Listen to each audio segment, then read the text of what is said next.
In this video, I will tell you how I got a $4,500 Virgin Voyages Cruise for free and how you can too.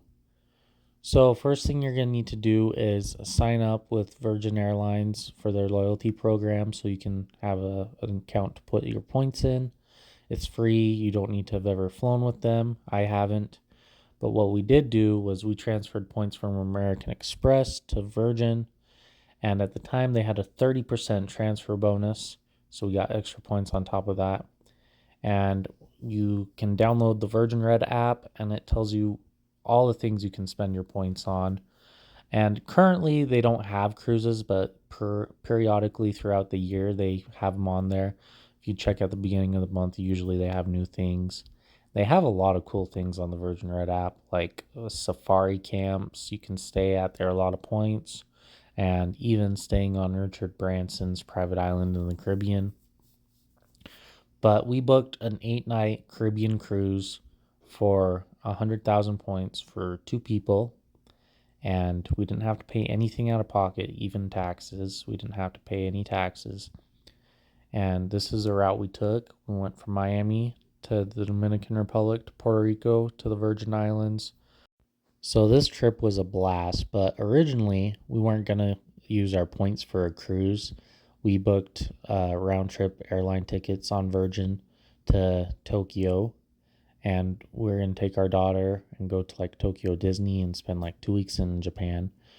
But shortly after we booked that, we found out my wife was pregnant and due about for when that trip was planned. So we canceled it, got our points refunded. Virgin was really easy to work with on that, and decided we'd just go later. And we still probably will, but not long after that, we saw on the Virgin Red app they had cruises open up. So we decided to go for it, and we booked one, and we went in April. And we had cruised before on Carnival and Royal Caribbean, but Virgin blew them out of the water. And to be fair, Carnival and Royal Caribbean are economy cruise lines, along with Norwegian and MSC. They're still fun. You'll have a great time, but Virgin was leaps and bounds ahead of them, in our opinion. Everyone varies. But the things that set Virgin apart were all the food options. There's like 20 places to eat, and they're all included. There are some upcharges, like one or two. Like if you wanted a giant tomahawk steak in the steakhouse, that's an upcharge. But besides that, it was basically all included, and it was really good. We had a problem being full all the time and not being able to try all the food we wanted to try because everything was good. Another thing Virgin does good is their entertainment. It's very adult for the most part. A lot of adult themes and kind of vulgar. However, there was some music that was very clean, and a magic show that was very clean. So if you're into that, you can avoid it if you're not. But you can figure it out yourself and decide what you like. But they do a good job of that. They have a free arcade of retro games, Nintendo, Sega games, arcade cabinets. They have foosball, air hockey.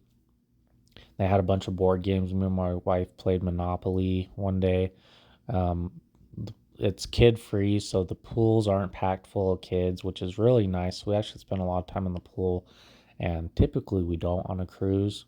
So that was fun. And Virgin's ships are brand new, and their layout is very unique from other cruise lines.